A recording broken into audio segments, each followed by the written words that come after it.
Domestic violence laws are being abused far more than they are used. Some say at a 10-to-1 ratio. Fathers are necessary to create a good outcome. And again, this isn't a father's rights issue. This is a children's rights issue. And DSS and CPS is essentially incompetent. We have 20-year-old kids with practically no training making decisions to take children out of homes from experienced and fit parents every single day. This is large government gone crazy. There are conspiracies, and there is corruption, but a term I have coined is corruptracy. A corruptracy is a bureaucracy with many layers, and each individual layer further distorts the initial goal, which may have been good, for its own self-interest, so that by the time a good goal, for instance, maybe collecting child support on a parent that abandoned a family is a good goal, but by the time it goes through 6 or 10 or 15 layers of government, each layer distorting that original intent further for its own self-interest just a little bit, that noble goal comes out an evil result. We've got to get away from the gender battles with unity. We've got to get away from the splintering of the groups that the enemy, which unfortunately are all these government institutions that are incentivized by money, want to happen. We need strategic planning and best practices to be shared with communications between the group. The FRPA, or the Family Preservation and Reconciliation Act, is a wonderful first step. But if judges do not obey the law today, we need more than that. My judge broke the law 36 times in my case. And because I kept pointing that out, I'm not seeing my children today. We need accountability for judges. Total immunity causes corruption. Power corrupts, and absolute power corrupts absolutely. And there is no better example of this than our family court judges today. What's happening is a crisis. It's a Holocaust. Parental alienation should become a crime.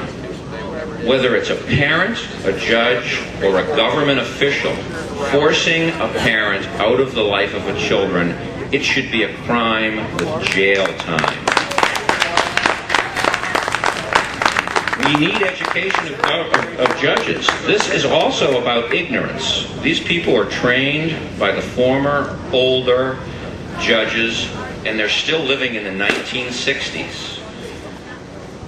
We've got $1.8 billion in domestic violence funds going to programs that brainwash judges and supply a corrupt system of creating claims of violence when there are none. We've got hard data on all of this stuff. Domestic violence happens in 0.5% of homes every year.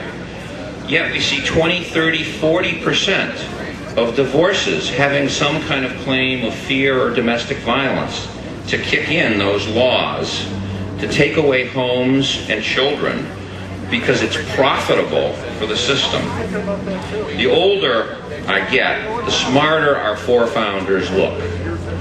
If Lincoln were here today, and Jefferson and Washington, they would be part of this movement and this cause.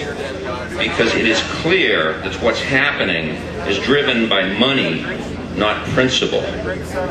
In fact, if you read their quotes, you will find that they thought the judicial system was what would eventually ruin this country. And it has. Slowly, over the last 3 decades, the judicial system has had all the checks and balances that were put in place by our forefounders eroded and or taken away. The Constitution says we can have a trial by jury on any argument over $20. We do not get a trial by jury when they take away our family, our children, our homes, and our future income for up to 23 years. It's time to take back our family. We have a right to equal participation in our children's lives, and they have the right to have two parents. We know for a scientific fact that this is what's best for children, and what judges claim is in the best interest of the children is not.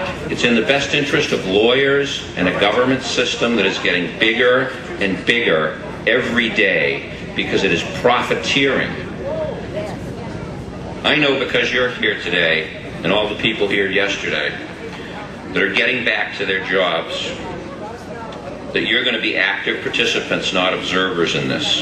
I'm just a dad, but I'm a dad with millions of other dads that are going to tear down this system. This is a hidden crime against humanity. And the root cause of it is a system that is corrupt and driven by money. We know that most crime, mental health, and teen pregnancy can be traced to sole custody homes.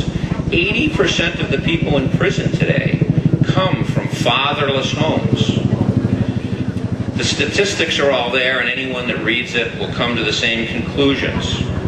We've created a fatherless generation, and we've created crime, gangs, teen pregnancy, enormous amounts of social pathology. This country was founded to get away from tyranny. And tyranny is where the government itself doesn't expect or respect its own laws. You can go into family court today, and as a trained court watcher, I can see a violation of the law every 5 to 10 minutes. These judges in family court, as crazy as it sounds, are the most prolific criminals outside of jails today. They are ignoring our laws completely. We founded this country to get away from a legal system where the king's interests were represented by the esquires. Today we have the government's interests represented by the legal profession, the esquires. We have gone full circle, and history has repeated itself.